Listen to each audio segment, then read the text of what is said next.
I want to begin my portion of today's briefing with some, frankly, very exciting news. Over the last few weeks, we've seen Illinois make significant measurable progress, and I've been reporting on it to you, in growing our daily testing numbers. And today, we reached another major milestone. Among the most populous states in the United States, Illinois has now overtaken New York to become the #1 state in the nation for testing per capita over the past 7 days. There's much more work to do to advance testing to make it even more widely available, but I do want to recognize at this juncture the folks who made this happen.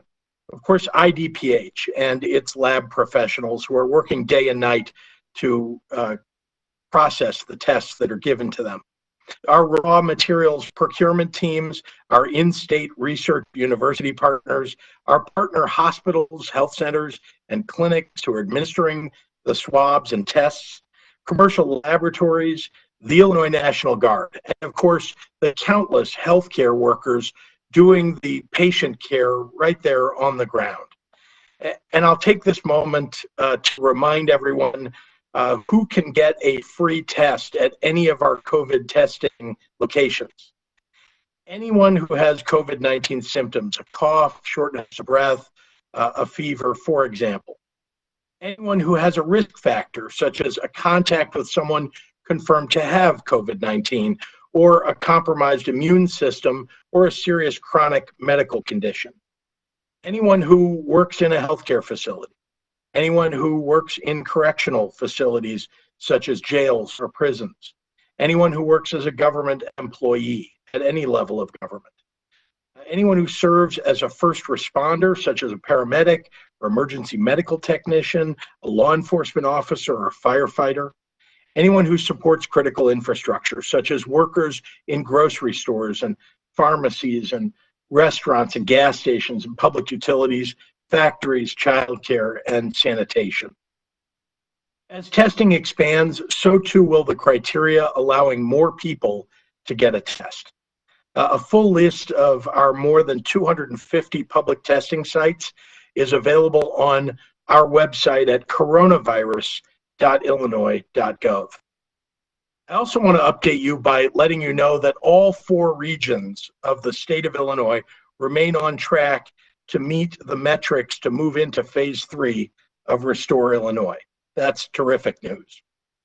Phase 2 of the plan began 18 days ago on May 1st with the reopening of state parks, golf and other outdoor recreation facilities, the opening of garden centers, pickup shopping options at retail stores, the beginning of schools allowing students back in to retrieve personal belongings, and some additional sectors of manufacturing returning to work. And of course, it's been in phase 2 that non-emergency surgeries restarted, which included everything from biopsies to chronic pain procedures to orthopedic surgeries. These reopenings happened for all of Illinois over 2 weeks ago, and they're only now coming to some other states, like in New York, in New Jersey, and California, where curbside pickup at retailers only became available in just the last few days, or golf in Massachusetts, which opened about a week after Illinois. I know that monitoring the various measurements, rules, and regulations across the United States is hard to do, especially if you live in a border city and you see a lower level of precaution just down the road. Believe me, I wish there wasn't such a patchwork of different requirements from state to state. There should have been a national plan. In fact, there was real potential for one. In mid-April, the president unveiled the White House guidance for reopening with explicit public health factors weighed in the mix. Under the president's own plan, Illinois would not reach the next phase until after our current Illinois plan has begun phase 3. But President Trump decided to inject politics in where science and data should have won out, leaving the states to create the patchwork that exists today. Some states have chosen not to listen to the advice of medical experts. There are even politicians in Illinois who ignore science and instead are playing to a small minority who protest at our state capitol. Most of the states with the largest economies have chosen to listen to the science and analyze the data and act according to what will restart jobs and businesses safely. I can say with confidence that here in Illinois, we've committed to operating with a focus on public health and transparent, measurable benchmarks to move to each new phase. For those interested in seeing the data and the metrics, they're updated each afternoon and posted online at dph.illinois.gov/restore. Joining us today are two experts in infectious disease control to provide their perspectives. Dr. Richard Novak, head of the Division of Infectious Diseases at the University of Illinois Health System, and Dr. Emily Landon, the Executive Medical Director for Infection Prevention and Control at University of Chicago Medicine, who first joined us in March and inspired so many Illinoisans to help keep each other safe. These two doctors have graciously offered their time to update you on the battle against COVID-19, which is still very much alive in the halls of our hospitals and among the population at large. Before I turn the mic over to them, I want to say that I know there are some of our fellow Illinoisans who feel that their lives didn't change much between phase 1 and phase 2, and we're all itching to move ahead. So why can't we just do it now? Well, there's no doubt this is hard. But public health means that each of us is working to protect all of us. It's about our collective impact on each other.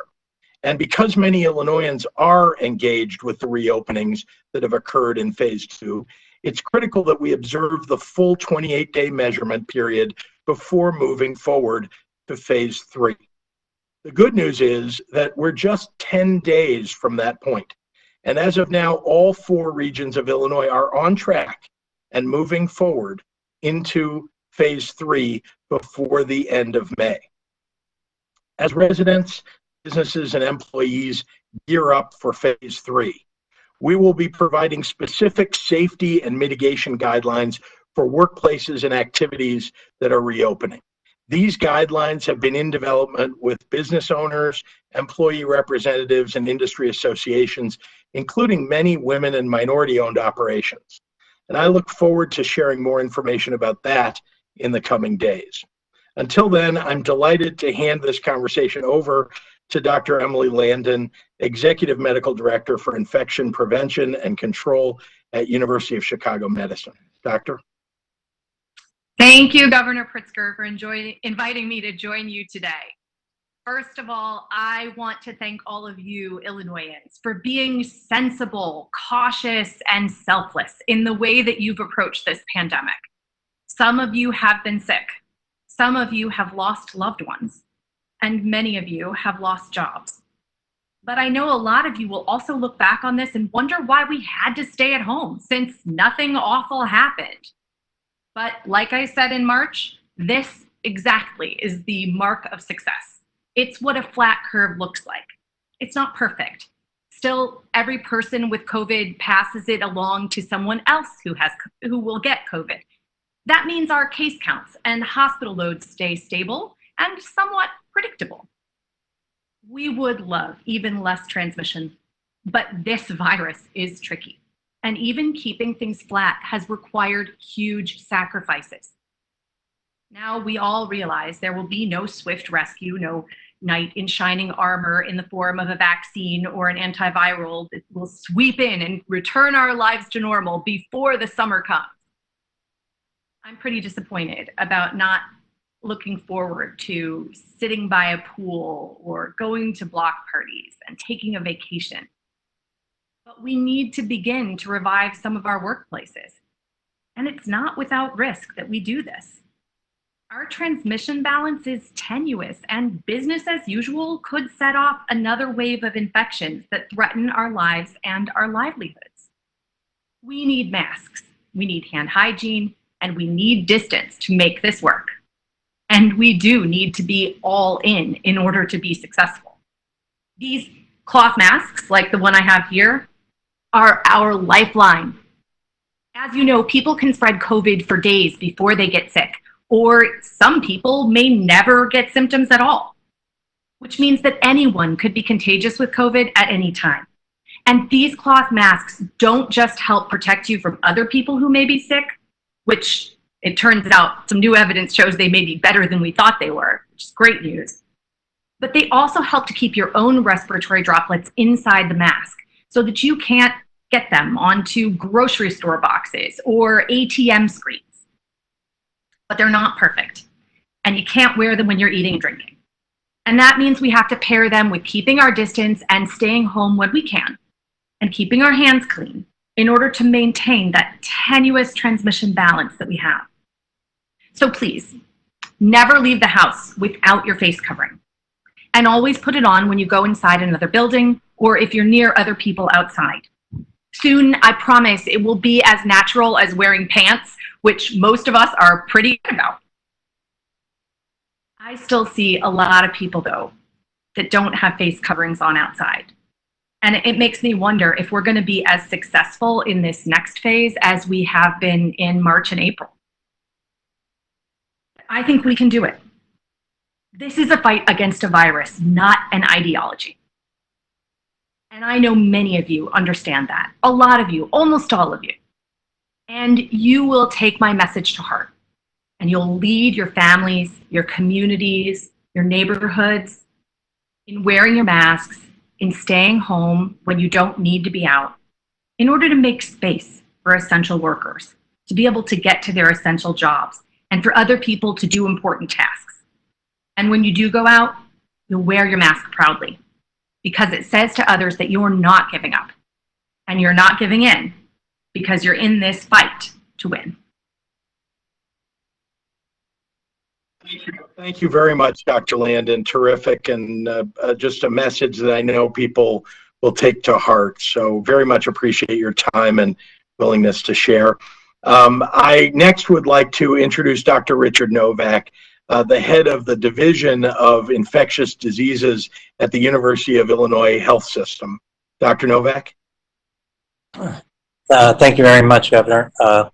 I'm very pleased to participate in this conference today to give you both clinical and research perspectives on facing the challenge of the COVID-19 pandemic. Illinois is meeting its goals of expanding the availability and numbers of COVID-19 tests, and the percentage of positive tests is steadily declining, as you pointed out earlier.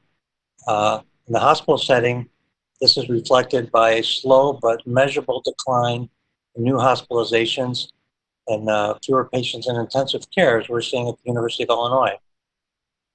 The flattening of the curve has prevented the healthcare system from being overwhelmed, and the death rate per capita here in Illinois was much lower than in other states like New York, despite the number of cases that we've seen.